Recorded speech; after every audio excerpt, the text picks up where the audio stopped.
Okey-doke. So good evening, everybody. My name's Sharon Smith. I am the Member Support Officer for Community Woodlands Association, and I'm absolutely delighted to be bringing you today's session on top tips for maintaining a strong board and effective employee management. I will introduce our speaker shortly, but before we begin, I'd like to take 2 minutes to share with you some information about CWA for those who are attending today who are not our members. Now, I'm multitasking here, folks. I'm trying to let people in as we speak, so please forgive me. Right, so Community Woodlands Association helps communities connect to their woodlands.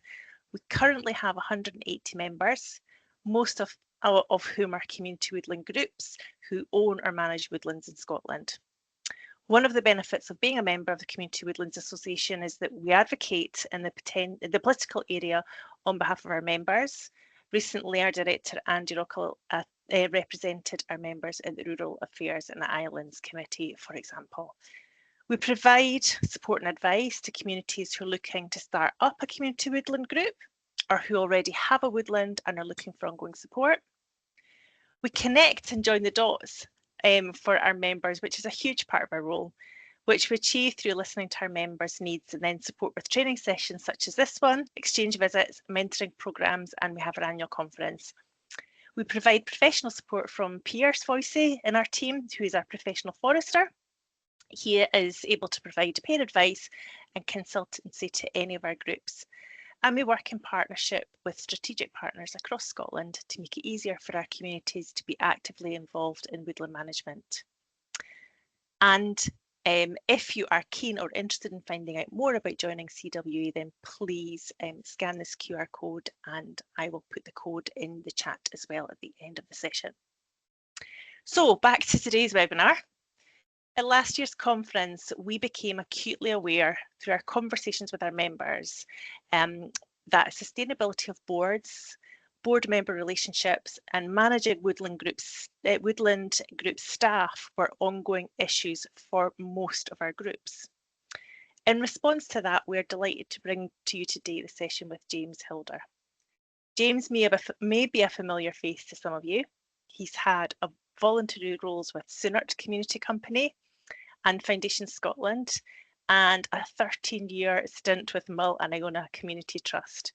And James now provides social enterprise consultancy, where he brings 20 years of third sector experience to his clients.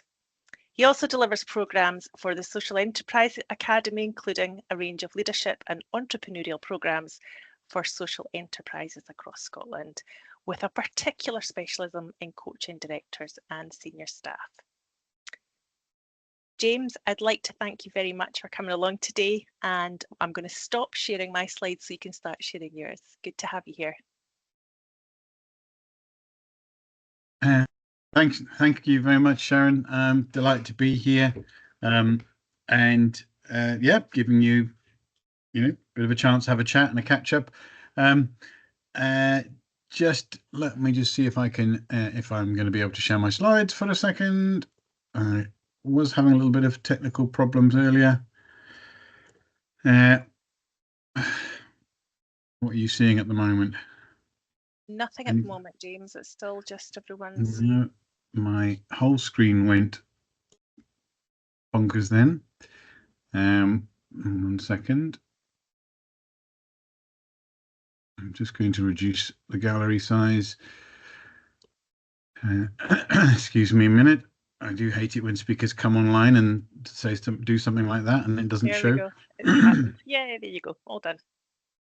So, yeah, the picture is of the woodland that we've just bought. We bought it in August, where I currently stay. I live in Struntean, which is on the sort of eastern end of the Ardnamurchan Peninsula in Lochaber near Fort William. I've been a trustee of the local development trust for many, many years, also a community councillor, and coming up to my last year, in fact, as with the community development trust. And yeah, I think Sharon's done a grand job of sort of talking about some of the things I've been up to. So I would stress I don't consider myself to be by any means a professional consultant, but I just have spent a long time in and around boards and working with charities.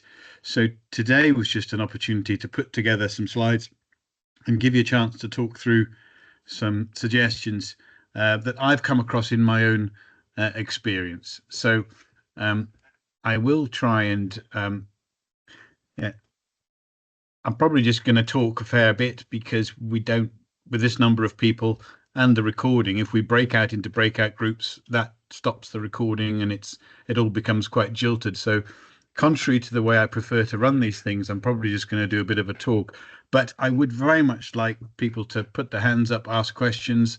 I will potentially ask a few open questions, see if any of you got any suggestions, comments. But otherwise, my intention is to just work our way through this topic. So my my first slide, if I can get it right, I would like to say, you know, that I'd like us today just to feel that we can share stuff and share with each other, respect one another's individual issues. I'm mindful that Sharon has said this is going to be a recording, so if you want to talk about other people in your organization, be aware that it will become a public document. So that may restrict some of the depth of the conversations we can cover during the presentation. But if not, we'll keep some of the really exciting stuff to the end of the session when we're in confidential mode. But yeah, I think everyone's used to staying on mute. But in terms of raising a hand, do come off mute and shout at me, or if you raise a hand, Sharon's here. I think we'll keep an eye out just in case I don't catch a question, but do please stop me if you wish. So I think this is what we're here to talk about today. Just thinking about making the best use of volunteers on boards. These were some of the outcomes that were talked about. We're going to have a bit of a chat about succession planning. Hopefully you'll have a bit of a greater understanding of how to ensure boards are effective in managing staff, and potentially explore some minimum requirements for maintaining good communication with employees, and some do's and don'ts. And this, as Sharon says, comes out of the fact that this issue of we're a volunteer board, we've got a project officer to manage or staff to manage. That is one of the most critical relationships that there is. And if we get it wrong, then obviously that can be very messy for us as volunteers. And I don't know, because I haven't got a chance to speak to you all, whether some of you are actually staff members or board members, or maybe you wear multiple hats. And I guess we'll look at it from both lenses today. But that's where I hope to get to in 2 hours' time. We'll stop in the middle. We'll stop around just before 8 for a quick comfort break, so that you can top up your tea or whatever else you're drinking. So that's where we're heading. I mean, what I wanted to just start with is perhaps a little bit of a chat. And this is maybe going to be where, if you can find the chat and want to put something in the chat, you're very welcome to, if you want to shout out. But some of the challenges you've encountered or you've observed perhaps in other charities that perhaps will be uppermost in your mind as we go through this. So for the purposes of this session, this next couple of minutes, I just wanted to hear from some people about some of the things you either are struggling with, you've seen other people struggling with, when it comes to people management in boards, with staff, amongst board members, just to get a feeling. So you can, as a combination, if you're quite happy finding the chat and typing into it, please do. If you would prefer to unmute and just I'll put your hand up, I just welcome a few contributions, just to hear a few voices in the room. So what are some of the challenges that you have encountered or observed that you would like to share? I mean, I know one of the ones I come across is volunteer fatigue, that boards are just struggling, and it's often the same people in a community are doing the same thing. So that's something that I observe, but somehow we managed to get through that. So just type a message in the chat, or if you'd like to come off mute and give me a couple of suggestions. So yeah, trickies, challenges, sorts of problems that you observe. Anybody want to start me off? Go for it. Either type or shout. Yeah, I've got one, James. Hi, I'm Stephen. I've done it Forest away up in Caithness. Oh, I done it. Yeah. Mm-hmm. Yeah. Two challenges we have, which I can sum up as in two phrases. One is, "Oh, we've always done it that way," uh, and the other one is it's kind of like, I suppose the best way to put it is the sort of intransigence of people who they've been there so long, and that's change scares them. Yep. So that's a couple of challenges we've got. Yeah. Yep, and that's probably not uncommon. And it's one of the reasons why I have succession planning on the list, because I think we do need, you hear about this phrase, we need some fresh blood, we need some fresh ideas, and sometimes you get people that either on the board that don't want to move, or people within the community that don't want to move. Definitely a tricky. Yep. That's not uncommon. Anyone else want to give me something else? I'm trying to keep an eye on the chat as well. Feel free just to chip in. Doesn't have to be from your own woodland or your own charity. Oh yes, thank you. Okay, we've got a couple of things here. New trustee ambitions. What do they intend to be a tyrant? Yes, you get some new trustees join the board, and they come swooping in with lots of new ideas, which can be a bit challenging.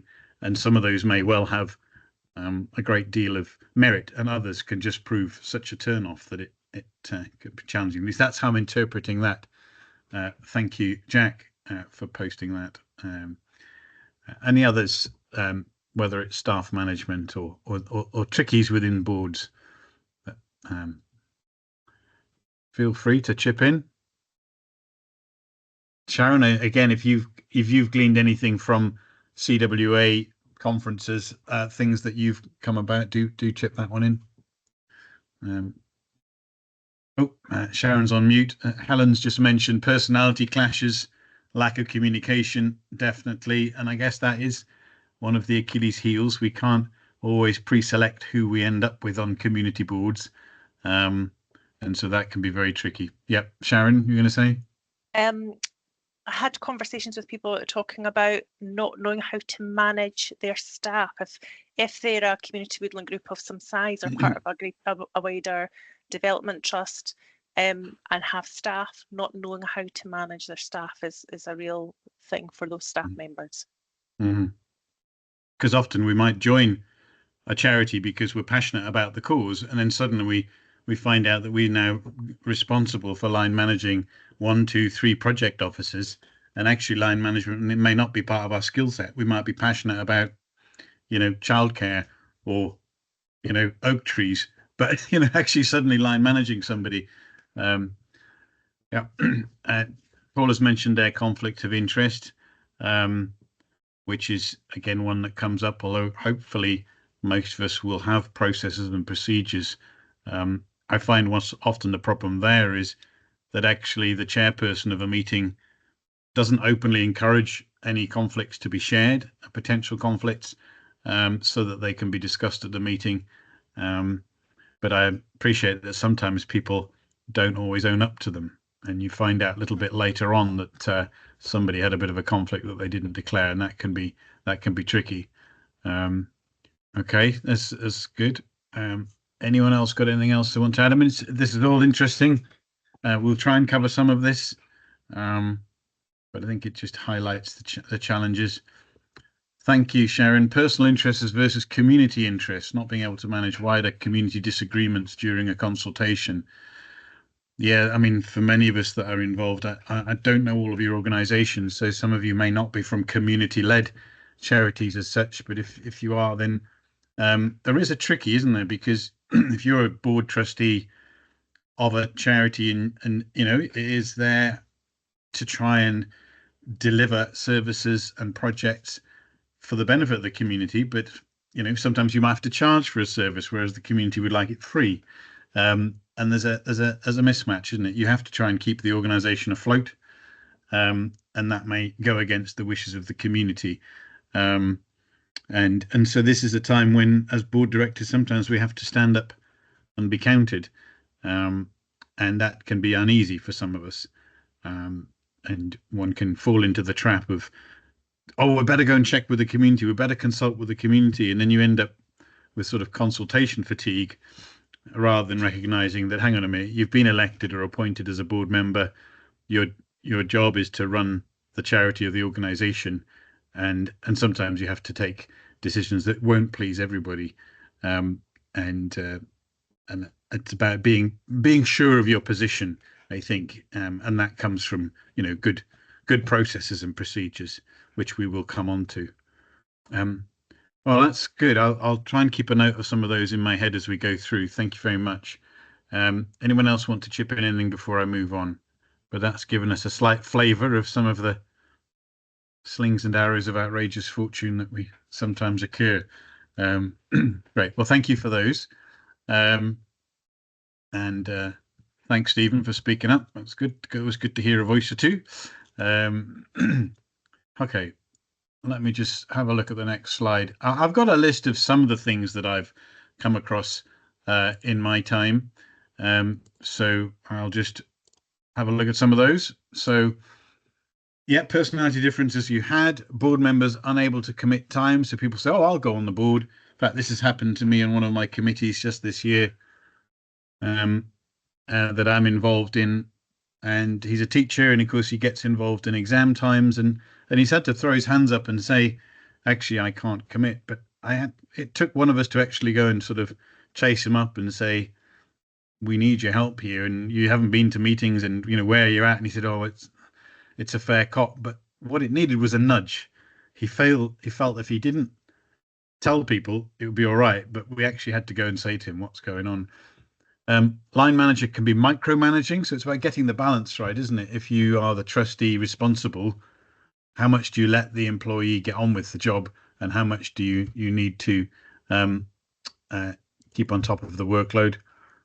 The chairperson not leading. I mean, leadership is sometimes not a comfortable word in community organizations, but the reality is we're trying to get things done through groups of people, and I think it's okay to talk about leadership. And it should be talked about. How is the organisation being led? But it's not a word I hear very often, and I wish it was brought up more. So sometimes there's a lack of clear line management. I think back to the time when I was a project officer, and I had 4 or 5 different trustees all phoning me up at different times of the day or night to tell me what I should or shouldn't be doing, and I had to go to my chairperson and say, look, I like being able to talk to all the trustees, but we need to draw some boundaries here. Who is my line manager? And if a trustee asks me to stop doing this and work on the jumble sale for next month, it means I've got to down tools on the AGM mail shot. Which do you want me to do? And so having some clear lines of communication is very important, because it's very easy for all of the trustees in a small charity to want to engage with a staff member, and that's fine, but not to the extent that the staff member ends up not really knowing who's calling the shots and who's setting their priorities. I think that's quite common in small charities that have just appointed a staff member. Tends to be ironed out by the time you've been employing staff for a few years, but in the first year or two, that can be a tricky. Obviously, some charities you get going, you might be very small, you haven't really got HR paperwork and policies in place, and there is a need to go and get just the basics right. And if you don't, then obviously that is putting you at some liability. And then you have another issue, is that you've employed a staff member, and then you find that they're actually not that well suited to a community facing role, or there could be other reasons why they're actually not delivering. And so there's a need to try and roll your sleeves up and try and sort that out, which in a community setting is very challenging, because you don't want to be the bad person that goes up to, said person that's maybe well known within the community and say, sorry, but you're not doing what we need you to do. And that can be very, very difficult in a community setting. So again, all stuff that I hate this phrase lived experience, but you've either got experience of it or you've not, in my opinion. But these are all situations that I've faced on both sides of the fence. So we've got underperforming team members that can be volunteers or staff, that as a board member you need to try and resolve an issue. Again, this came up in the chat, being swayed by individuals or community, so strong voices, which can sometimes counteract the agreed project progress. You know, you've decided you're going to do this, this, and this over the next year, and of course, loud voices begin to push you in a different direction. And differences of opinion, personality clashes we've mentioned. So, I mean, these sorts of issues. If some of these are familiar to you, they are the reason why I immerse myself in trying to figure out ways to try and deal with this, and which is why I guess Sharon and the team asked me just to come along and chat about it, because most of what I'm going to talk about I've tried, and with a reasonable amount of success. Not always, though. So just moving on, my 4 areas that I wanted to try and base today's talk about, or this evening's talk. One is under the heading of managing your volunteer board. So looking at, the board itself, how it functions, how's it made up. Another area is just thinking about some basic things to have in place to try and keep the staff management process easy, or easier. Succession planning, we'll have a little look about what I mean by that. It's not often talked about as a subject at board meetings, and I believe it should be. And lastly, perhaps some quick do's and don'ts when things start to slide. If you start to get the feeling that the relationship with board and staff is not going so well, then a few do's and don'ts. So that's going to be the sort of structure that I'm going to work through. And if at any point, by the way, I'm using jargon or terminology, or I refer to something that you don't understand, please don't just sit there in silence. Don't be afraid to put it in the chat, or just shout out and just ask for clarification, and I will endeavour to explain myself more fully. So that's where I want to go tonight. I'm hoping this is going to be covering some of the areas of interest to you. So, thinking of a time when you were well managed or experienced good leadership, I like to try and tie things back to people's personal experience, but I try and say to myself, well, when I was well managed and well led and felt that I had a good experience, are there actions, behaviors that I can take from that I want to try and instigate in my own organization, whether I'm a trustee, whether I'm an office bearer, or whether I'm a staff member. That would be my second open question to you all. Some of the things that you've experienced that you thought, well, actually, no, that worked well. That was a good management experience. So again, if you want to pop some in the chat, but to me, it's useful to start from people's experience. So who wants to go first? Just shout out some things that people do that you thought, well, that was a good experience. Maybe you had a chairperson that was really good at running the meetings, or was really good at engaging with the staff. Well, what was it they did? Anybody got some good news stories? Go on, Sharon, give me one. You don't have to talk about Andy Rockall, so don't worry about it. I just think, not a specific case, but when people look at things strategically, and I feel when they work backwards on something, they've got deadlines, and they're really putting a plan in place that allows them to look at things holistically, and when they need to do things, it makes you're planning ahead rather than responding and reacting to something, aren't you? And it makes it a little bit easier to cope with, because you know what's coming, you know when your pinch points are. So I think that for me, from a personal work perspective, that's always been really helpful. Okay, so that's a good starting point. And having a plan that everybody understands. This is what we're going to do this year, and and it's easy, isn't it, in a charity to say, well, you just turn up because you don't have meetings. You're not living and breathing it as volunteers every week. You may be, but often you're turning up on a sort of every month or every 2 months for a board meeting, and that's very stop start stop start stop start. And so if there is a coherent plan, it helps you know where it's going and potentially where you could fit.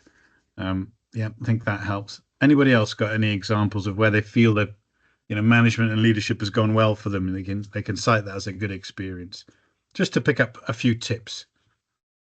I might start picking on people in a minute. I think on the back of having the established plan is that you're actually allowed to get on with it without constantly somebody over your shoulder saying, "Oh, you'll need to go and ask about that. You'll need to get permission. You'll need, that." As I mentioned there in an earlier slide, that micromanagement, which takes up so much time. Right. So I mean, some of the best managers I've had is managers who've just said, "Get on with it. Come back to me at the end of every week and tell me how you're getting on." Okay, so I'm in words in my head are saying sort of a sense of empowerment.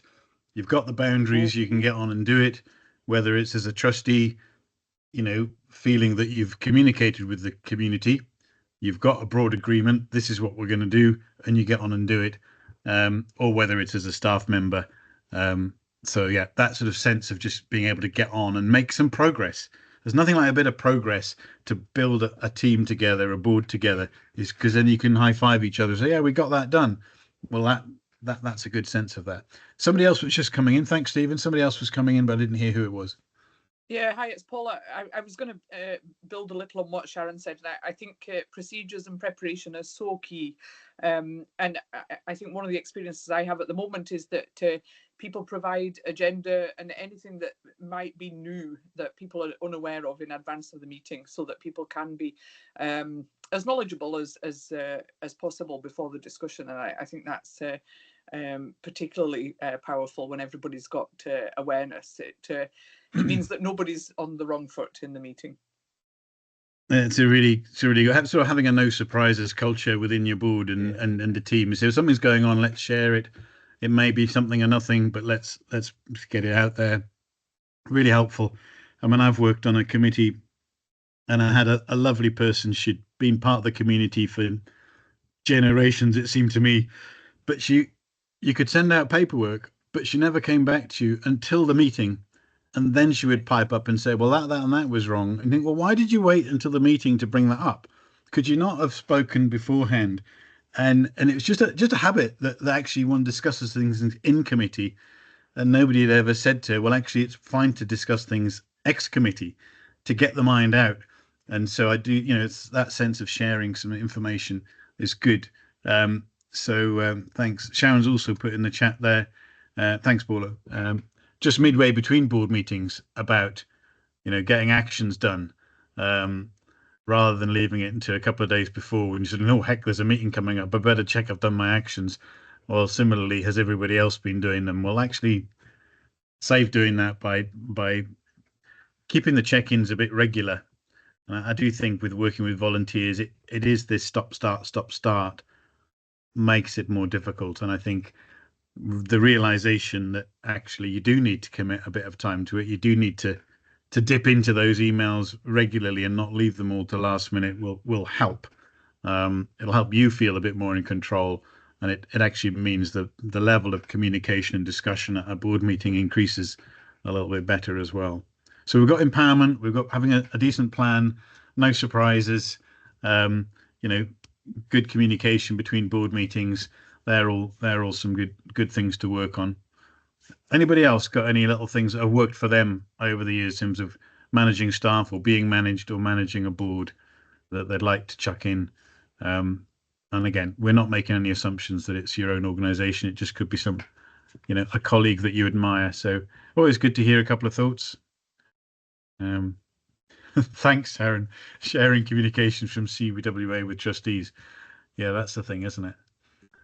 Different trustees get different bulletins from different organisations, and they just open them, read them, and then close them again, rather than saying, actually, this is really interesting, I should share that with the board. Yeah, community councils are devils for that too, at least some of the community councils I've come across, shall we say. Okay, you're a shy bunch. I'm going to move on. Let's go back to the screen. see what I've got and where we're heading with this.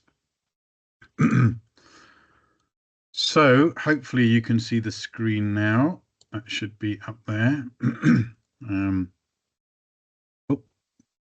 Did I just press stop sharing? No, I'm just going to come back to that.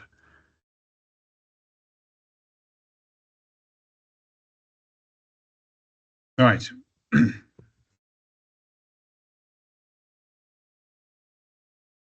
So the list I've come across, and these are just some bullet points. A thorough recruitment process, so you've got board and staff properly recruited, having the right paperwork in place, key point of contact. You know who to talk to, who to go to on the board. Your staff know.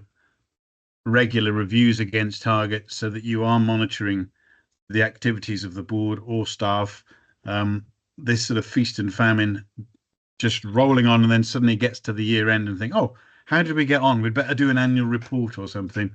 And you start doing a review. Well, you've made a lot more work for yourself by doing it at the end of the year.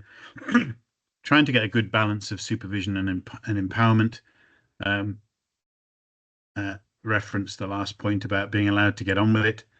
And supporting each other at times of challenge.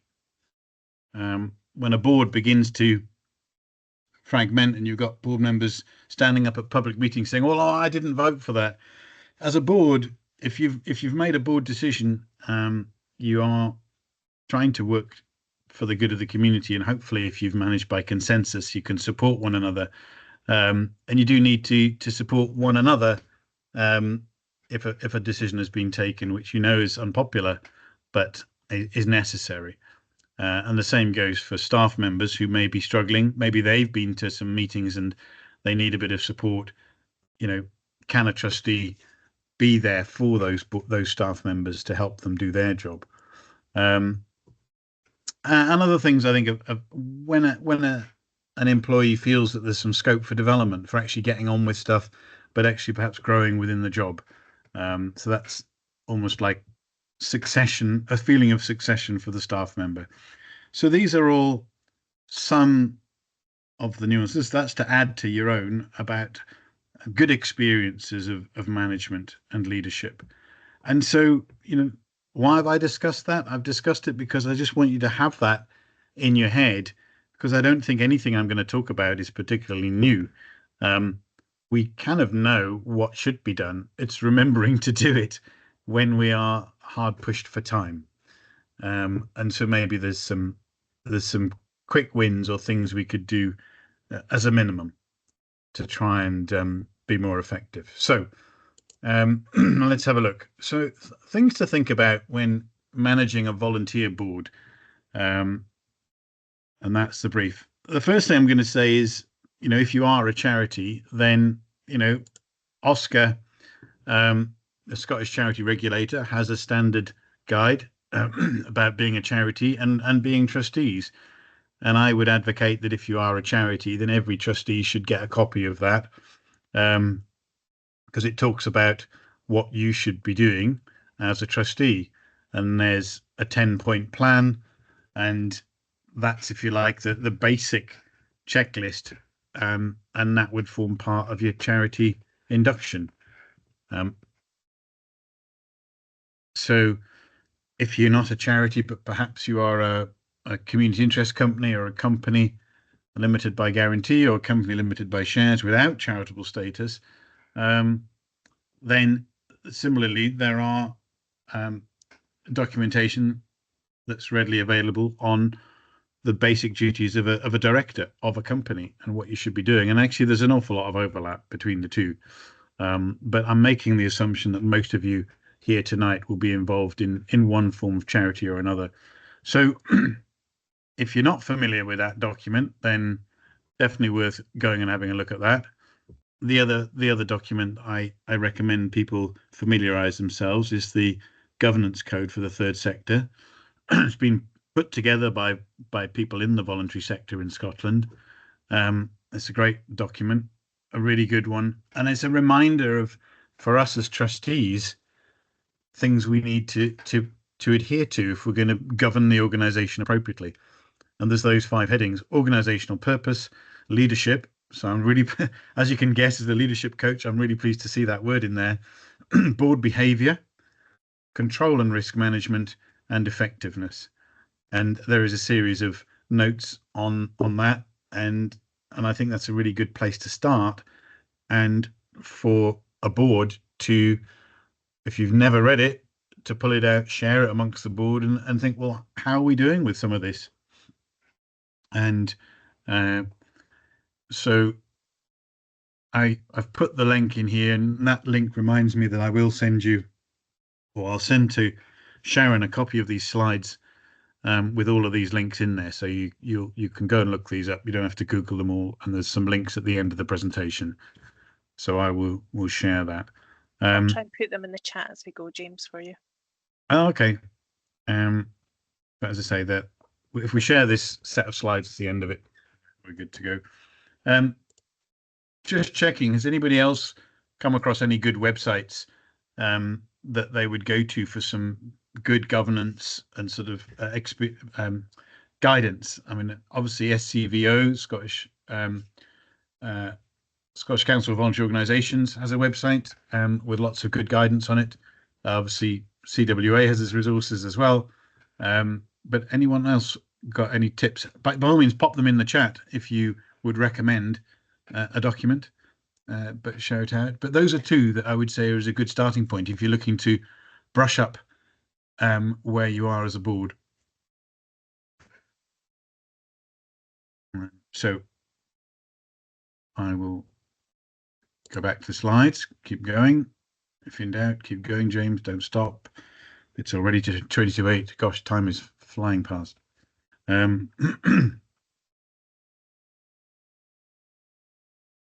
So if you look up the functions of a board of directors, then these are some of those functions. And there's the ones you know about: legal compliance.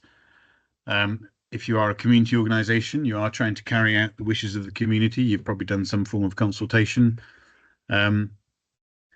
You're also trying to represent the community on the company if you're a community-led organisation.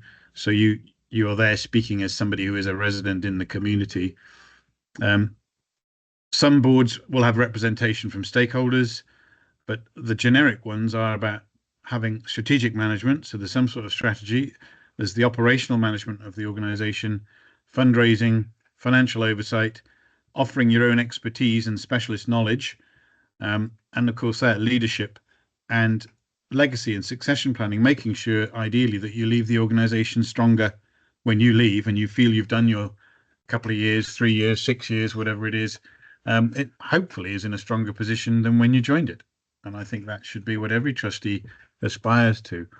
But let's just home in on a few of these in a little bit more detail. So my, if you like, top tips is first of all making sure that trustees do get a proper induction, that they get a proper pack which explains what you're about, and it's got, importantly, one here. People talk about vision and mission and all this sort of stuff, but values and culture, I think, are very important, particularly for some organizations where there is a strong cultural approach. I'm not talking about culture as in the arts. I'm talking about just the way the organization functions. Is it got a family feel to it? Might be it's a family culture.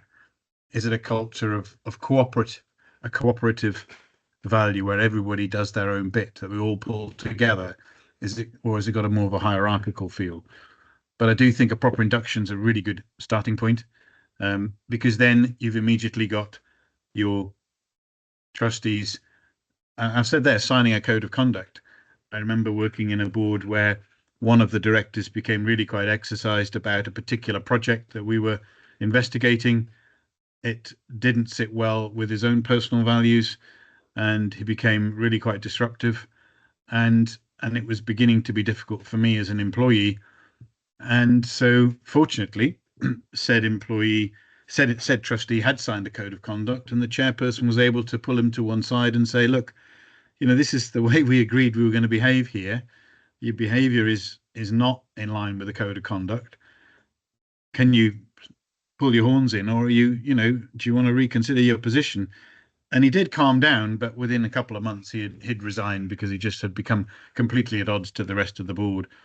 So I think having a code of conduct that everybody signs from day one helps the chair, helps whoever's leading, or if you're getting all volunteers to sign a code of conduct as well, it does give you something to fall back on if people start being inappropriate on social media or at meetings. So I would say that's a absolute must. That within that there would usually be some sort of role description about what being a trustee or a board member of the charity or the organization is about. We have meetings every 6 weeks. Please read the paperwork. If you've got any other business, send it to us in advance, etc., etc., etc. There should be a role description, but if you have particular roles like a chair or somebody who's line managing a staff member, make sure that that's written down somewhere, that actually this is what being a trustee is about. I think there's somebody waiting there to come in, Sharon. So just as you would have job descriptions for a staff member, have you got them for trustees? And there are templates available on SCVO website. And the other thing is with volunteer boards, I came across a sad situation the other day where a board trustee had resigned, and she was quite young. For many boards that suffer from being made of people in the latter stages of their career or retirement, shall we say.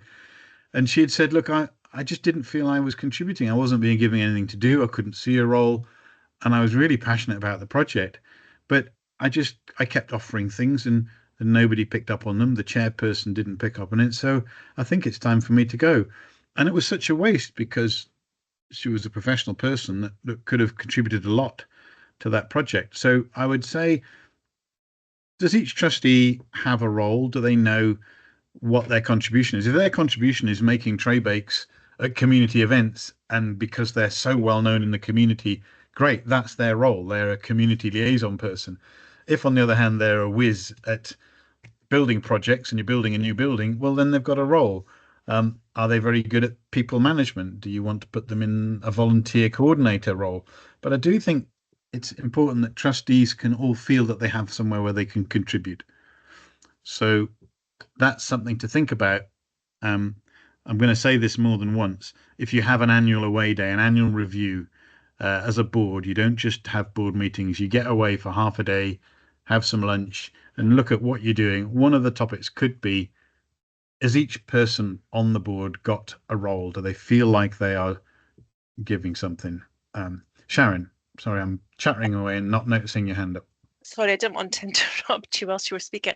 Please I do. suppose what's key there then for everyone to have a role, to preempt that, a good thing would be to know where your skill gap is in your board, so that when you recruit your next trustee board member, you know the skill set that you're looking for when you do that.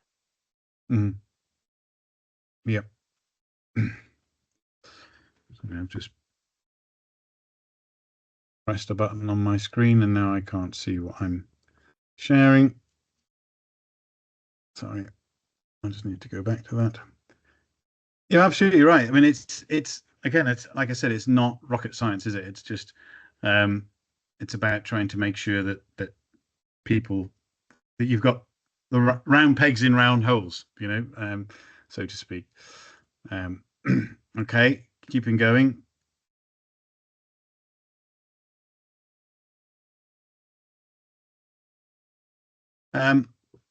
Like I said, if you look up the guidance on good volunteer management, one of the things that comes up is they say, if you're running a charity shop, does somebody check in with each of your volunteers every year to make sure they're happy?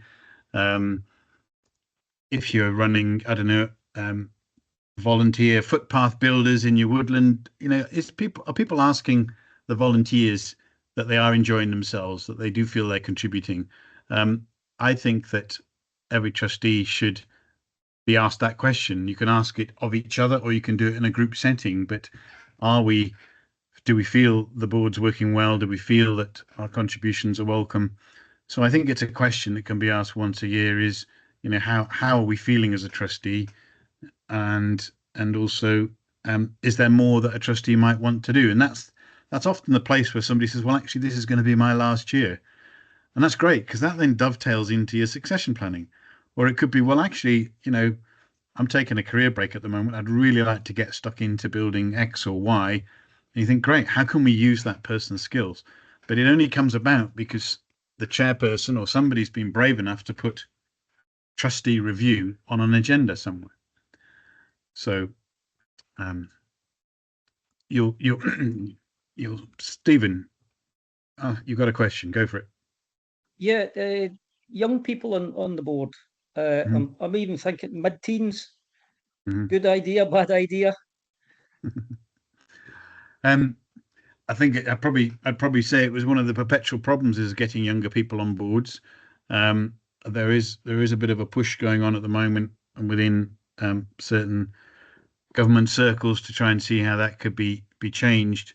A number of organisations are having initiatives, and part of it's because, you know, young people don't feel they could be on a board. That surely that's what old people do. You know, I've not got a lot of experience. I think anything that can be done to make sure those lines of communication are open would be good. I do think for many young people, a board meeting can be quite a dry experience. But I would encourage everybody to try and to have as wide a age range as possible on the board, because what they may lack in life experience, they'll probably make up for in terms of enthusiasm and skill sets in some areas that some of the board don't have. But I would guard against just inviting them along and then running the board meeting in the same way. You know, you need to take account of the fact that somebody may not understand the processes that are going on. But I think some of the more successful examples I've got is where you've got a forum where young people can contribute or younger people can contribute, and that's maybe not necessarily at the board meeting. And that's where I haven't put it on this slide, but you will often have heard the phrase, you know, use your board skills by having steering groups or working groups. So you've got a group looking at finance. Maybe there's a subcommittee that looks at fencing or footpaths or volunteering or fundraising or governance. And if you've got a group there to which young people can be attracted because of the nature of the activity, then, and I find this for adults as well, people will often volunteer to be on a subgroup rather than being a volunteer to become a charitable trustee. But that to me is the breeding ground for trustees of the future, is get people involved from the community about a thing they're passionate about, work with them for a few years, and then pop the question, would you like to become a trustee? Because now you've been virtually doing it for a year or two on a working group. But no, I would definitely say that bringing in young people should be encouraged. But every community is different, every organisation is different. But at the very least, try and achieve a broad age range in your recruitment process. And we'll come to recruitment shortly. Fair question. And you say that, have you had bad experiences of that, Stephen, or are you just pondering it or wondering how to do it? No, we've not had our board has been pretty geriatric up until now. I'm considered the young apprentice on it. But we have a forestry group that goes out on Sundays, and there's some really enthusiastic young people on it, from, you know, mid-teens up to early 20s, and I'm thinking they're the future. We should be getting them on board, by becoming involved with the board in some way. Yep. Well, I think that's a great starting point. Then it's a question of, can you vary some of the activities? Can you see if there are particular people there that would be interested in doing something more board related, as opposed to, you know, maybe the physical activity in the forest. But I think you've just highlighted how having those working parties or groups doing things is a good way to get in contact with people. You get to know them, they get to know you, and that's half the battle. So I would say go for it. Can I come in and Yeah. say that our particular community has got an area of considerable deprivation on one side of it and an area of professional privilege on the other side of it. Mhm. The board is made up by the professional privileged. We would love to have the people that are, you know, in areas of poverty, but not only do they not come forward, they don't come very much to the community events either. We bring them in through the fact that we have primary schools and nurseries coming onto the land from these areas, but it would be great to have a trustee or more than one trustee from that area. Any suggestions as how we might recruit? Mm-hmm. Mm-hmm.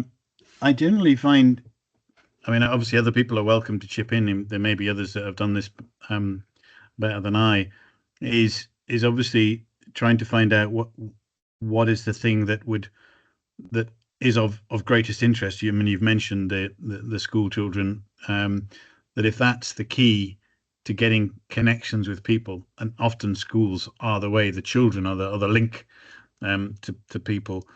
If you can design a project or a service which ties in closely with what it would make most of a difference to their lives, then that's when you can sometimes get one or two individuals that are quite passionate about that.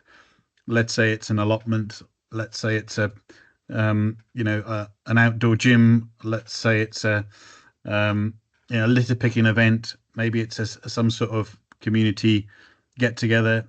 Whatever it is that they can most resonate with, that you can then enable, you then start to build up that trust, because otherwise you do have this fear that well, I'm not professional enough, therefore I can't be on a board. Well, actually it's not a board, it's just a committee, and actually we just need a bunch of people to help do Guy Fawkes night at Guy Fawkes next November, and then you start small community projects then build, and 1 minute it's Guy Fawkes bonfire, the next it's a Christmas fair, the next minute it's something else, and it begins to build up a little bit. But there may well be community development or community of CLD workers within the local authority who are in there working, that's their role, who then maybe have some quite good ideas about how to be a link with you. So if you're talking to the local authority, find out which of their professionals are in there working in those areas of deprivation. Talk to the police, talk to a sports club. Are there active sports clubs that are using people in that area that could perhaps cross over? So it's about trying to think a little bit laterally, but certainly just going out there and saying we'd like some more people to join the committee. Many people will be self-selecting away from that because they just don't feel that it's for them. But I always think those are good suggestions. Thank you. I think that's very helpful to think of the link people. Excellent. Thank you very much.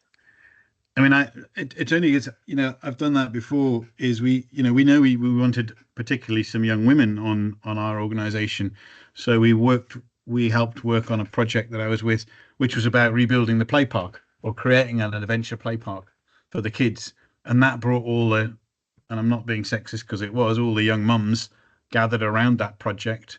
They built it, they opened it, they did the ribbon cutting. There was much high-fiving of people, but that then gave them the confidence to say, okay, what we're going to do next.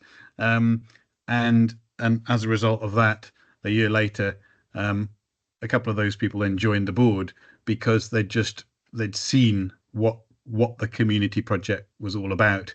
But it took a while. But the thing that got them interested was the thing that was of greatest interest to them in putting right within their community.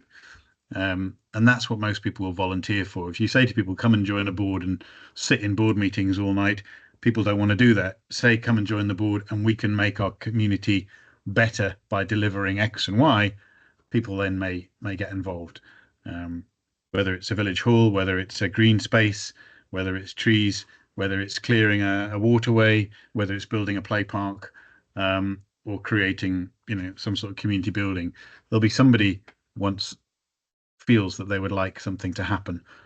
But how you go about that, if it's not been evident from your own community consultations, then you may have to go and talk to some of the other partners working in and around that community. So yeah, okay, that's kind of my thoughts. I'll keep going. We're nearly at break time. There's a thing called a board skills audit. I've just mentioned there on the screen, which is I wouldn't say every year doing one, but every couple of years, basically you list the sort of range of skills that you're looking for on a board, and then you get each board member to score themselves as to whether they have some of those skills, and then you add up all the scores, and that's when you realise that maybe you've got a whole bunch of people who are passionate about trees, but nobody who's got the slightest bit of interest in governance or finance, and then you realise, well, actually, to be a well-rounded board, we need to try and get somebody with some more financial nous on the board. So, for example, the board's skills audit should show up where there are gaps in some of the skills and experience, so that you can then shape your recruitment and go out and specifically ask for people and look for people with those skills. And there's lots of stuff on the internet about doing that. There's an SCVO one, there's many others. So those are some of my basic things. And again, I'm just coming back to this annual review that at least once a year one should look, and just people say it sounds like navel gazing, but I remember speaking to a committee up in the Highlands, and they said, oh, we've got a chairman, and it was a chairman, and he said, oh, he always likes to have something called chairman's business on the agenda. I said, what on earth is chairman's business? And apparently it was literally this. It was, right, how are we doing as a board? Are our meetings going on too long? Are we making good decisions? Are people feeling they're getting the right information? How do we make the agenda better? Does anybody want some training? And it was basically looking to see how they as a board functioned. And I can't stress this enough. I think it's a really fruitful place if at least once a year you can put that on an agenda and actually kick it around and discuss it openly, to see whether you will do that. Otherwise, you end up doing agendas and meetings and taking decisions the same way year in, year out. And bad behaviors, bad practices, or poor practices can just become built into the woodwork of the organization. So I would advocate every year having a little look at yourselves as a board and seeing how you're functioning. I'm just going to show you a couple more slides just to sort of explain where I'm coming from with some of this before we stop for a break. Where I've seen the wheels come off some boards of directors is where they didn't have shared values and beliefs. And those are really important because that's what drives behavior ultimately. And so I think when you are building a charity board, it's worth remembering what are the things that we hold really dear to ourselves. I mean, Alison's just mentioned, the desire to involve the whole community, both sides of the community, whether it's the professional classes or those in the working classes or from a deprived area. If that's something that everybody is 100% on, then that's going to drive some of your actions going forward. So that's an example where you might say, right, this is something we can all coalesce around. But they are really important because that's what drives people to come to the meetings and do stuff. The other thing that I think is really important is some basic values. And I like to say the values are your compass in stormy seas, because you can't have a vision and a mission and a strategy and objectives and targets going down the sort of pyramid if you haven't sorted out your values. That we want to be open, we want to be democratic, we want to be inclusive, we're going to manage with integrity. Whatever your values are, I would say they should be somewhere in your induction plan, on your website, something that says this is what we're about. And often when you're faced with a tricky decision, should we or shouldn't we open a new shop over there, or should we cut down all those trees? You have to say, well, does it fit with our values? And often that question allows you to do or not do something that's come at you. Perhaps an overzealous community member has come up with an idea. Perhaps a funder has said, here's some money, why don't you get involved in this? I would say, does it fit with our values and what we're trying to achieve? Because if it doesn't, or it feels a bit awkward, then maybe the correct answer is not to go there.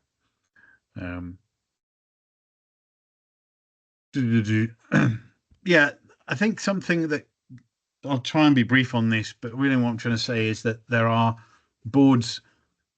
You need to decide what sort of governance is required right now. And I think of a village hall that, or maybe your own project. When it first started, it was all volunteers. Now it's got 3 members of staff. They're doing most of the work, and you can stand back and govern and be strategic and do a bit of fundraising. What level of input is required from board members? Because you see some board members join thinking they're just going to turn up 4 times a year and rubber stamp decisions, when actually you need them to flip burgers at the burger stall at the summer fete. And they go, oh, hang on a minute, that's not what I signed up for. So I think one sometimes has to think about the type of board that is required. What stage of maturity is the organisation at? Some board behaviours may have become entrenched, and do they need to change because circumstances have changed? And are we moving because there's new priorities coming into play? It says there, does the board and staff focus reflect emerging priorities, or is it restricted by funding streams, board politics, or community politics? So just kind of standing back once in a while. I think I've got a diagram here. I picked this up in Canada, where they talked about a board. Some boards act to govern the organisation, and some boards act to support the organisation. If you're supporting, you act as a body to ensure legal compliance. You do financial safeguards. You manage key workers. You might do a bit of fundraising. You do the strategic and priorities. But it's quite a little bit hands off. If you're there to support the organisation, then maybe you are contributing in terms of fundraising. Maybe you're there recruiting volunteers. Maybe you're advising. Maybe you have a skill that you can advise. And then there's working boards. If you are all volunteers and there is no staff, then you're a sleeves rolled up board as well. So I think sometimes your approach can be dependent upon the type of board that's needed for the organisation. So I would just advocate looking and saying, are we in line with that? Or have we got a bunch of people who are on the board that don't want to get the sleeves rolled up? And actually, that's what we need to do. So that's what I mean by, have we checked what type of board we want? There's a great book called Leadership Plain and Simple by Steve Radcliffe, and he talks about being a master of context involves being able to see not whether we're climbing the ladder successfully, whether it's leaning against the right wall. We just need to check that the board is going in the right way for the organisation as it is. So that already comes from once a year taking a sort of stand back look at things. So I said we'd stop about 8. I'm going to just give you a few minutes to just, if you do want to turn your screen off, go and stretch your legs, grab a cup of tea. I'm just going to go and get a glass of water, if that's all right.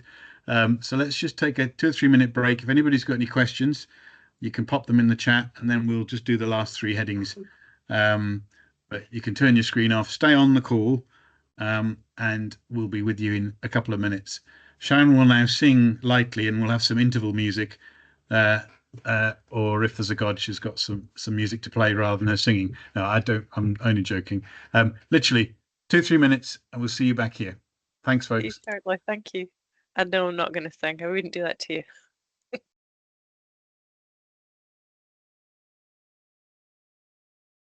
Okay. So, are we back on record? Oh, Kezia wants to come back in. I hadn't stopped, so. Okay. Run. Okay, hold on. I'll just mute. Yeah, she comes in. Okay, well, that was a couple of minutes, just a quick break. I'm going to carry on. So welcome to those that have just arrived. Welcome back to those that are just coming back. We just had a quick comfort break. I'm just going to continue to share my slides, and we'll keep pushing on.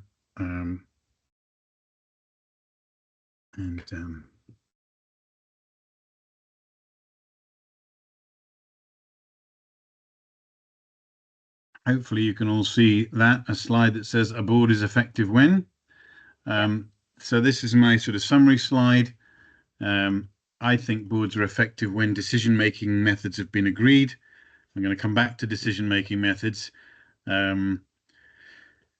That directors and staff have agreed roles and boundaries.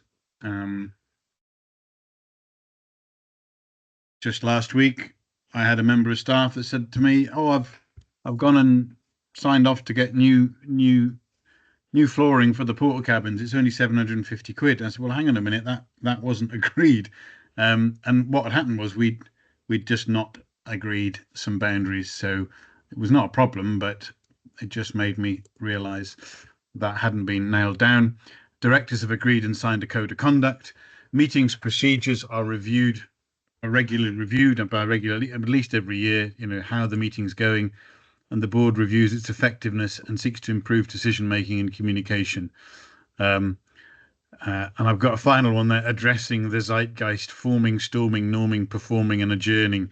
That's really referring to a sort of management theory that when you put a project team together, in the early stages, it's sort of just everyone's getting to know one another, and then once the team starts working, they start treading on each other's toes, and you can get to a lot of misunderstandings, and then gradually the group settles down. I mean, you can think of it like a sports team that's had a load of new players recruited to it, and then it really begins to perform. And then at the end, when people are leaving, you need to wrap everything up and figure out what's happening.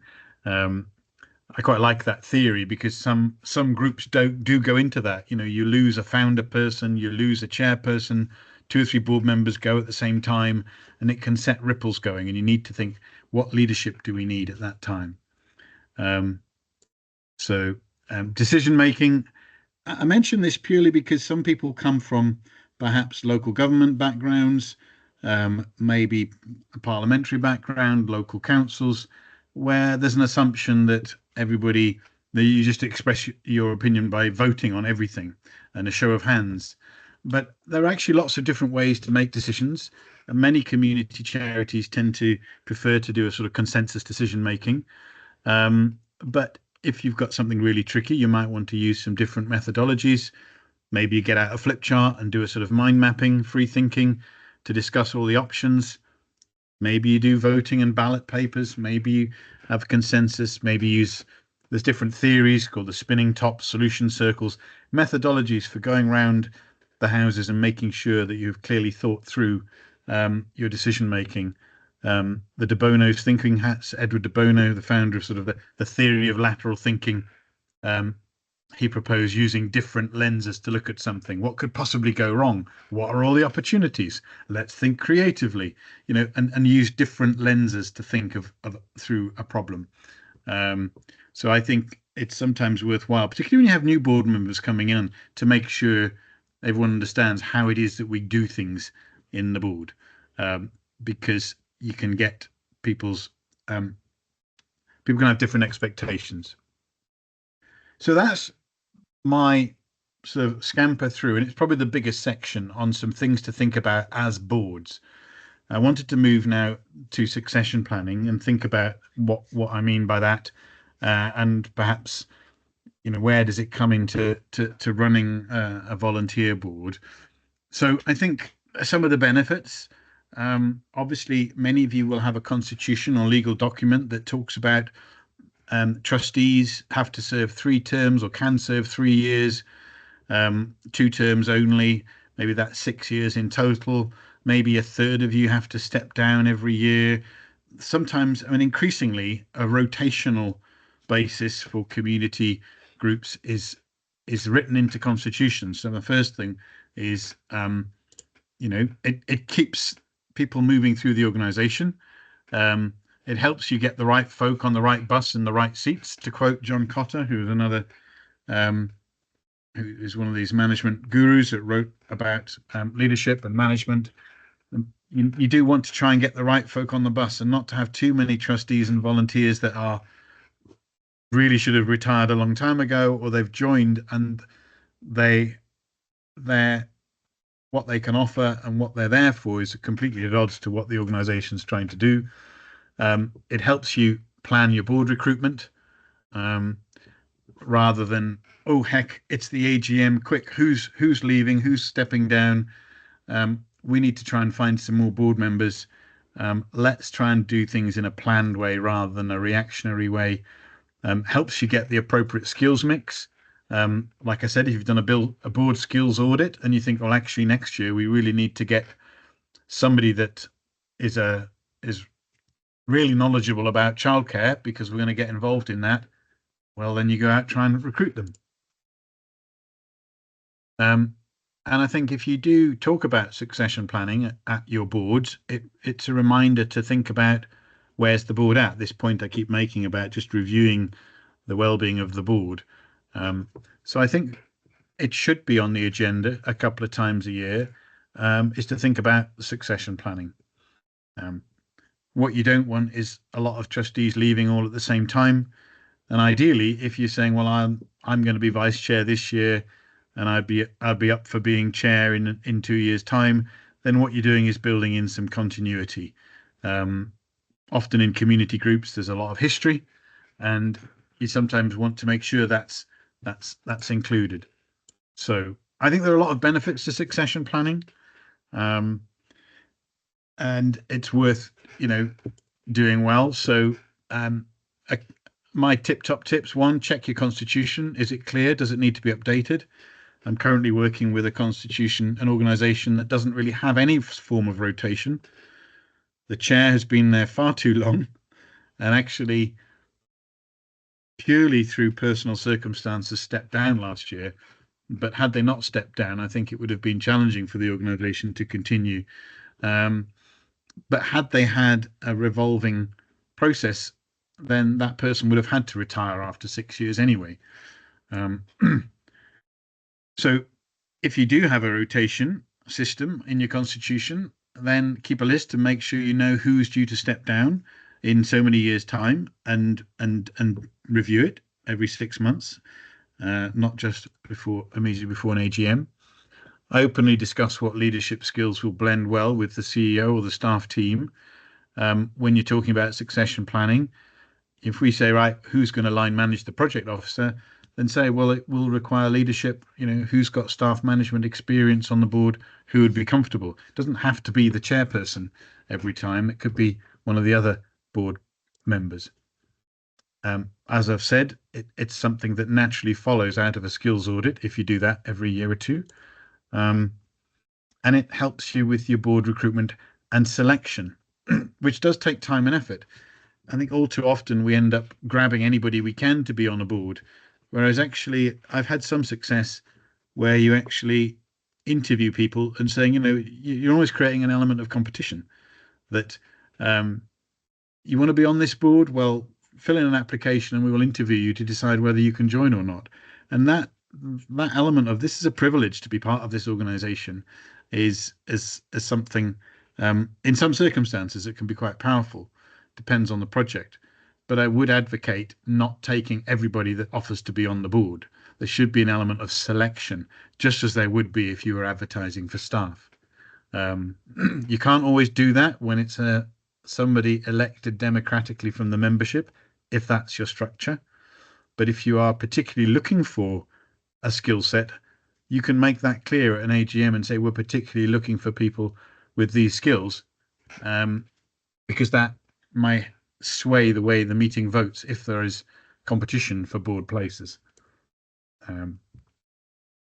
I would explore training sessions for the board, so don't be shy about saying to the board once or twice a year, right, we're going to have an hour on vulnerable groups legislation, or equal opportunity, diversity, inclusion, whatever it is that you feel actually it would be good for the board to be more au fait with this subject.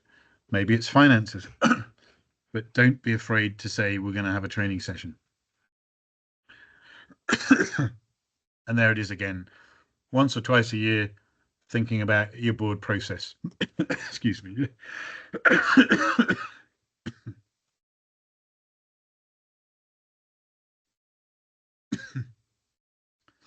So,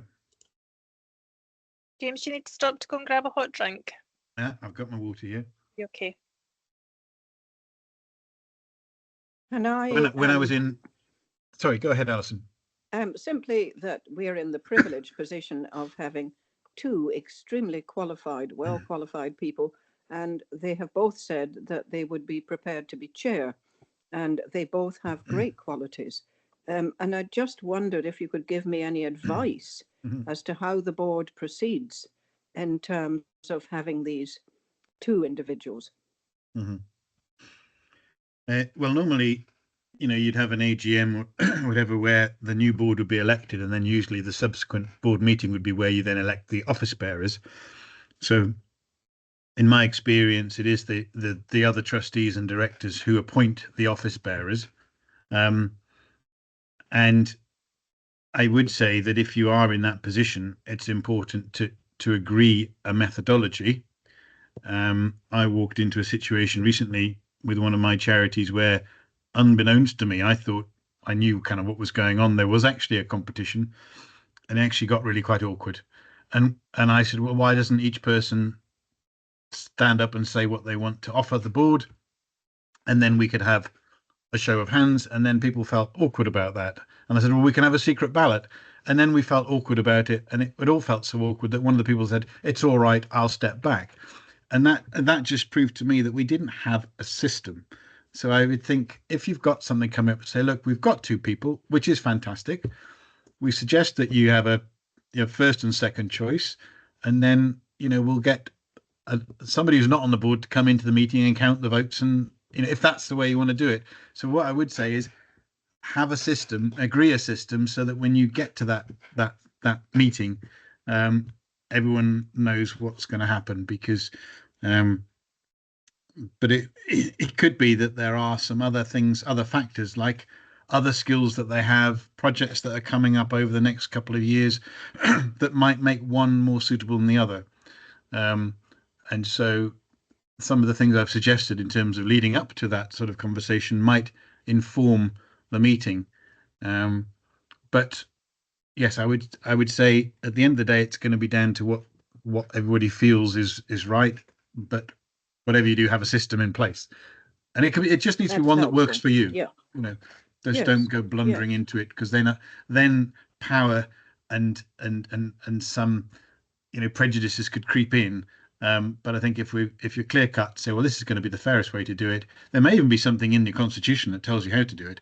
But no, no, there isn't really. No, I said that with a vain hope. Thank you. Yeah, thanks very much, James. No, that's helpful. Thank you. My slide is give, let, get, go. When I was in California working with some charities, or non-profits as they call them, and they said there's only three things you have to remember if you want to be on a board: give something to it, get something for it, or get off. And actually, we're sometimes not brave enough to say to somebody, what are you giving to us? What are you getting for the organization? Because if there isn't that connection, then actually move along and let's try and get somebody else on who is enthusiastic. Maybe they're younger, maybe they're from a different ethnic minority, maybe they're from a different gender, whatever the balance is that the board might be looking for. But don't sit there and do nothing. And that's why I think it is important to that the chairperson is empowered, because everybody's signed the induction, that they know that if they can't attend meetings repeatedly, that they find that they're not actually contributing, that the chairperson will phone them up one night and say, look, I need to discuss your role on the board. How can we make it more productive? So don't be afraid to say, James Hilder showed me this slide in April 2025. Let's discuss it. James, So I don't know if you've noticed that Stephen's hand's up. Oh, beg your pardon. I haven't. For some reason, that's not showing. Go ahead. That's okay. I was just going to say, we don't actually have a chairman, and it actually works quite well for us.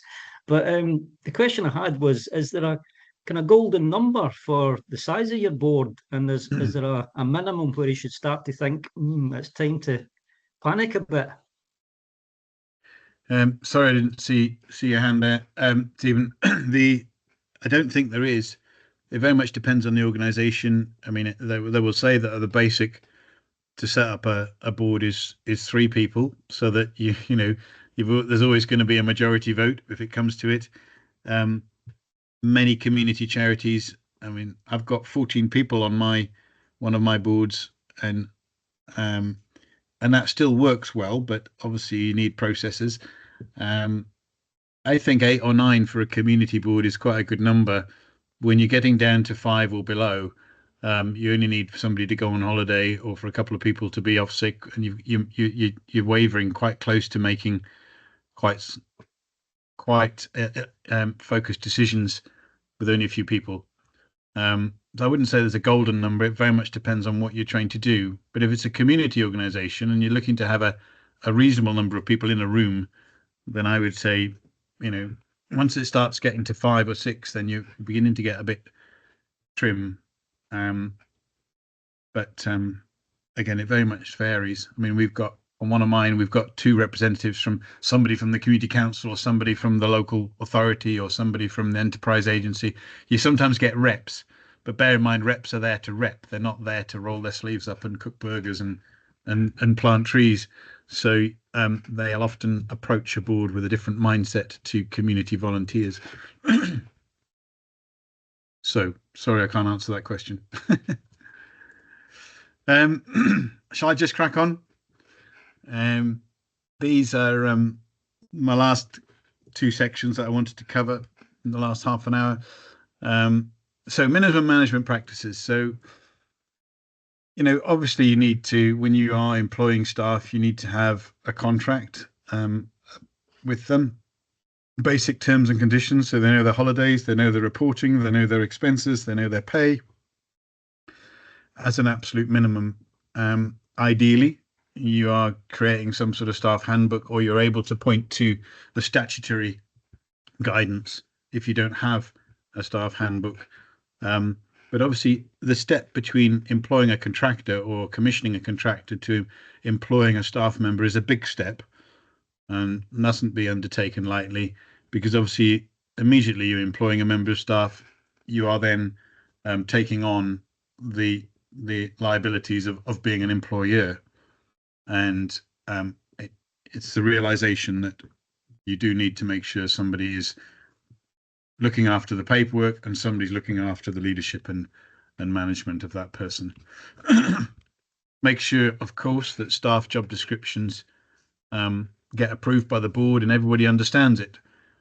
You don't want this situation where, I had one trustee saying, "Oh, James, I thought you were working on this." And I'm saying, "No." And they said, "But you're our project worker. You should be working on this." And I'm saying, "No, that's not been discussed with me." And that's because the board member had a completely different view of what I was supposed to be doing, because she'd never seen my job description. It'd never been discussed with her. And so at least make sure they're agreed and everybody knows what's going on. It's very easy for job descriptions to get out of date when you have staff members that are sort of on a 1-year contract that gets renewed every year when you've got some funding, and suddenly they're doing slightly different things and the job description's drifted. Make sure that a designated trustee or board member is responsible for looking after the staff or staff members, and that effectively if other trustees have any specific requests of that staff member, they should check it out with the trustee concerned rather than just go straight to the staff member. That helps keep lines of communication clear. And if you're comfortable with something quite fluid, I mean, you mentioned you don't have a chair. Well, that's fine. If you've got, I mean, I know you've been going for a while. I've been up to done it and been there, so I know that you've been going a while. So maybe you've got systems that just work for you, but without resorting to hierarchy. But I do think line management needs to be clear. And the reason why I've got these 2 pictures on the screen again is I was working with a charity manage a woodland in a beautiful part of the Highlands, but the project officer said, "I know that every week I will go and sit on that picnic bench with my chairperson, and we'll have a beer or a coffee, and that'll be where I check in informally. That's where we talk about any issues that are rumbling away, and it's very informal. And if it needs to get formal, then we put something in the diary." And he knew that he had his quarterly reviews, he knew he had his annual appraisal, but I would say just make sure that your staff know how to check in with the board member on an informal way and a formal way. And if you've gone weeks and weeks and you haven't really had a good chat with the key member of staff, then I would argue that something's missing. So I always remember that picnic bench. It's not that specific one, I hasten to add, for but it was a reminder to me that he knew that the picnic bench was there, often on a Friday afternoon. So that's been a reminder to me. What else? Yeah, making sure that what's expected of your staff member is understood by the board, because I have seen the wheels come off when various board members have started to get unhappy with what a staff member has been doing, and the staff member has been working away to what they understood were the key criteria. And it's worth, if you're doing, as was said right at the beginning of today, having a strategic plan, having a clear management plan helps everybody know what's expected. And every 6 months or every 4 months or 3 months, you can stop and say, right, how are we doing? And it stops this divergence of opinion from occurring. Like I said, how much can a staff member spend before going to get board approval? Or if the board are saying to the treasurer, you can spend this much without coming back to us, have you got some sort of delegation of authority document which sets that out, so that there's no unexpected chunks of expenditure?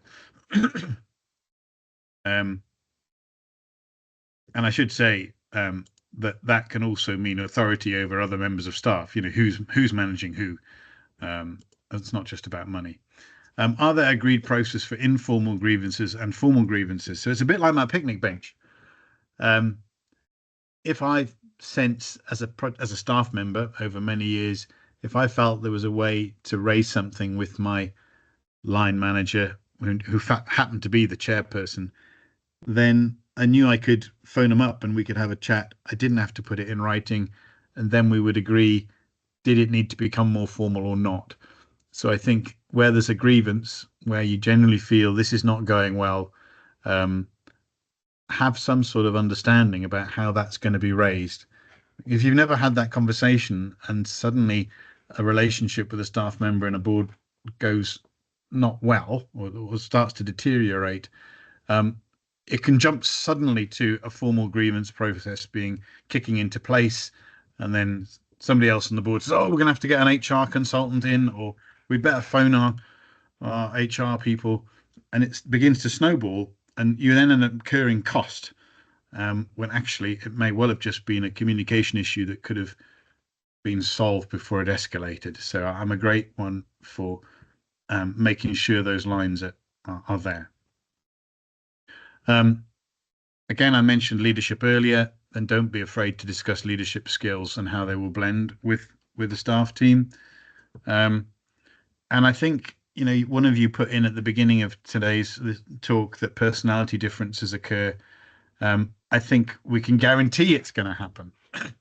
So that's why making sure that you have got some decision-making processes that are agreed, you know how a meeting is going to be handled. If it's quite good when you have differences of opinion, strong differences of opinion in the board, because it means that you really have to discuss it, but it also means you've got to have robust processes and a chair, or whoever's leading that evening's meeting needs to have the authority to call it to order and take a vote, or to do whatever's needed to stop it going round in circles. But I just think we have to accept that personality differences are part of life's rich tapestry.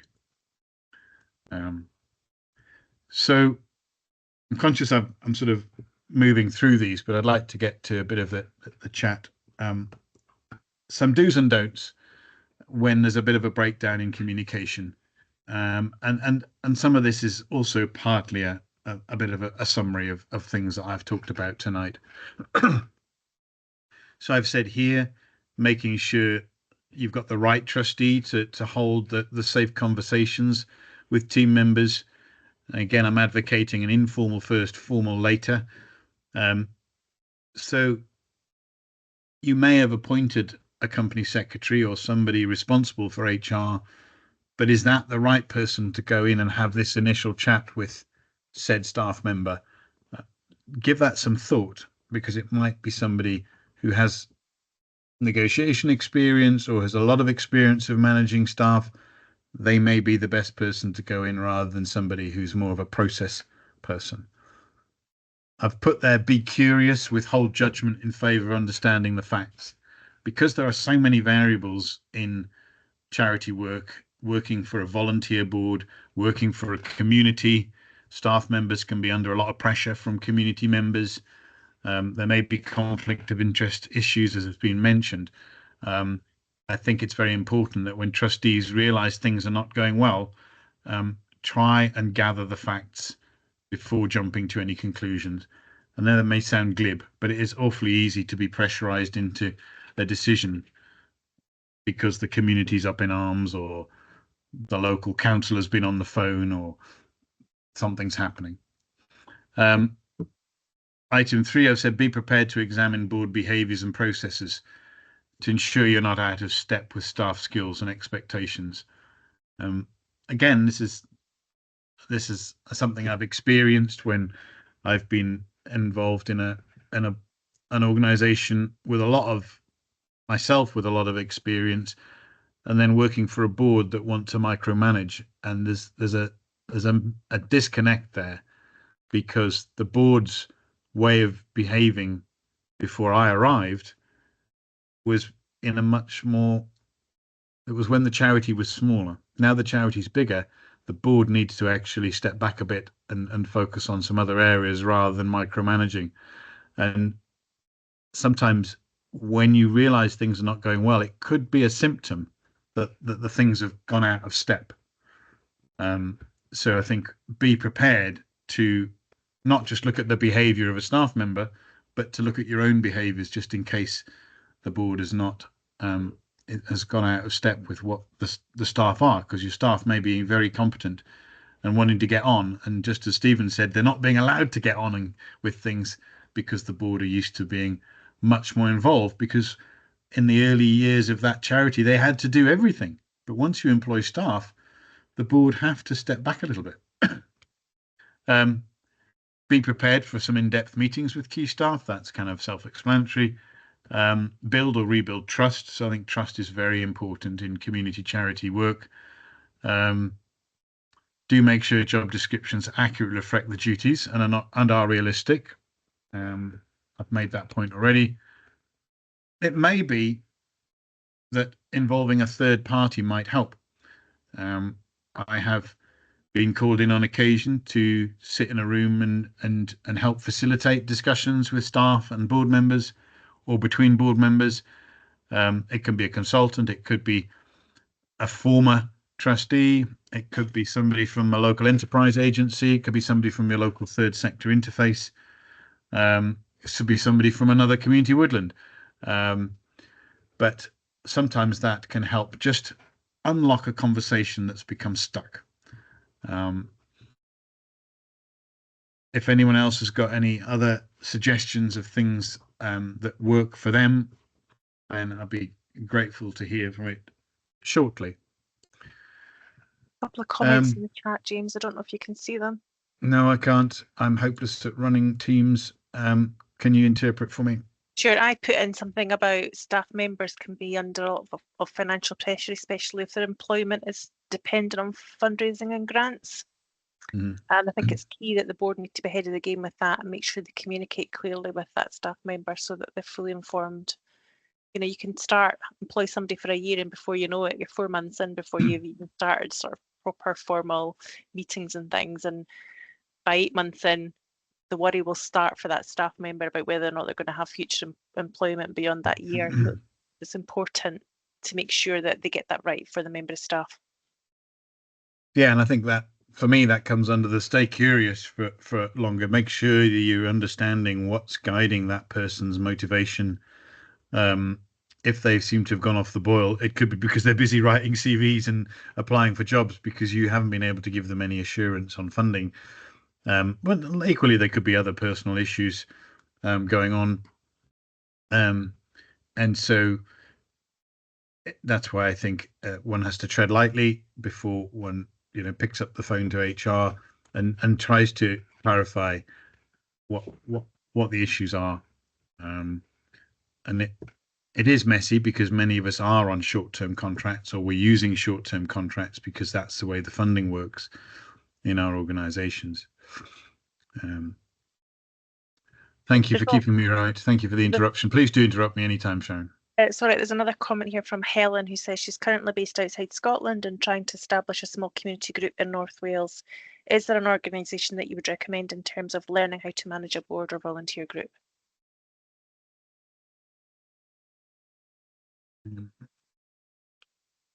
In Helen, Wales? I'm going to put the equivalent of CWA name in the chat. It's Welsh. I can never remember how to pronounce it, but that will certainly give you the equivalent of what we do, but perhaps James knows. I do have some information on that. I'll have to contact you, but I mean, they have the equivalent of what we used to call councils of voluntary services. We now call them third sector interfaces. So there are organisations whose role is specifically to support the voluntary sector. And that's where I would say that was your first port of call. Many of them can offer training and support and guidance in running charities. That's why they get government funding. And they're all over Scotland, and councils for voluntary services are all over the rest of the UK.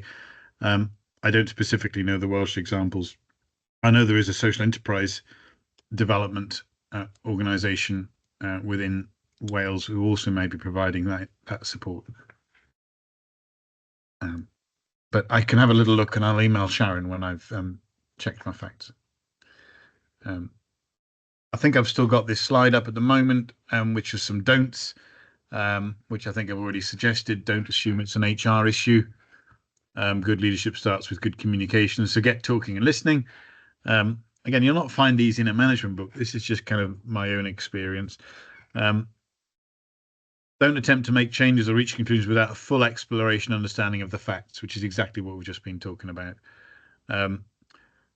Don't just focus on one employee. Good communication, ensure good communication with all. So there might be other people that are feeling stressed or struggling with whatever's going on. But it could be that one employee has actually put the hand up or has done something which has raised the alarm. But you need to look to the well-being of your whole team. And that could be the same for volunteers. Don't hide behind a strategic review or restructure or a consultant's report. I think on 3 occasions now I've been called in to help with a strategic review. And once I've questioned the board member or whoever it is that's calling me in, I've actually learned that what it has come down to is it's a leadership and management issue to do with communication. And they've decided to do some sort of review or restructure because they think that'll sort it out. And it may do bits of it, but the structural change doesn't really change anything. We need to look at cultural change. So I think I'm going to leave that with exactly what it is. But I have been called upon, and I would say that's not really going to solve the problem. If there is an issue between the board and, say, the chief exec or the board and some staff members, we need to get past that. Indeed, if there's going to be a restructure or review, then it should be one that's done hand in hand with the staff and the board working together. Don't become entrenched because we've always done it this way. It may well be that change may be necessary, and that the reason why there's some sort of tension is because it's time for the board to change its behaviours. So I once found myself at a community meeting. Somebody put the hand up and said, well, what about if we did it this way? And I said, well, we tried that 12 years ago and it didn't work. And I knew the moment those words came out of my mouth, I wanted the ground to swallow me up, because I realized I'd become one of those old naysayers. And actually, fortunately, that young woman didn't take no for an answer. And within 18 months, had actually got a community transport project off the ground. But I realized then that it was probably time for me to move on, because I was not being able to see things with a fresh perspective. And incidentally, Stephen, that was a young person. that said that at a meeting, and I kind of put them down and then realised the error of my ways. So that's partly why that's in there. But again, interested to hear about any other do's and don'ts. I think that's nearly there. I've got some links here on to some of the websites. There is a thing called the National Council for Voluntary Organisations. It calls itself national. It's basically English, but they've got a very, very good website with a lot more information on it than the SCVO. I don't mean to be disloyal by saying it, but at the end of the day, they've got some great resources on there. The governance code I've mentioned, SCVO's website is on there. There are some other useful websites there, which will be in the pack. But I thought, well, how could I end this bit of the chat? How to be a good trustee. I stole this from the former chair of the Foundation Scotland, which I'm part of still, and he said, first of all, thanks. Say well done and thank you as often as you can. He said, reputation, invest in and protect the organisation's reputation. So think about that as you go about whatever you do. Understand the needs of those you are trying to help. That goes for your community, I guess, for many of us. Staff and the board are one team with a common purpose. If they're not being one team, then clearly something's not quite right. Treat staff, donors and grantees with equal respect. There isn't a pecking order. Everybody should be respected. Encourage improvement and challenge inertia. And finally, enjoy giving back. You can and will make a difference, which spells trustee. So I'm grateful to Barry for I don't know whether he made that up or stole it from someone else, but I've stolen it from him. I think if as a board member you can remember to do those things, I think it'll make your time more enjoyable. And then finally, I think those are the 4 areas I said I would talk about tonight. I'm now going to head towards any questions and see if there is anything else that any part of this chat has got you thinking. We've had 1 or 2 specific questions, but happy to take some going forward. And I don't know if you want to finish recording there, Sharon, but thank you very much for giving me the opportunity to share some of my scars from my life as a trustee. James, thank you very much. Before I finish the recording, we'll stay on afterwards, but thank you very much indeed for your insight and your support. It's been fabulous. Okay. So yeah, I mean, any questions, comments,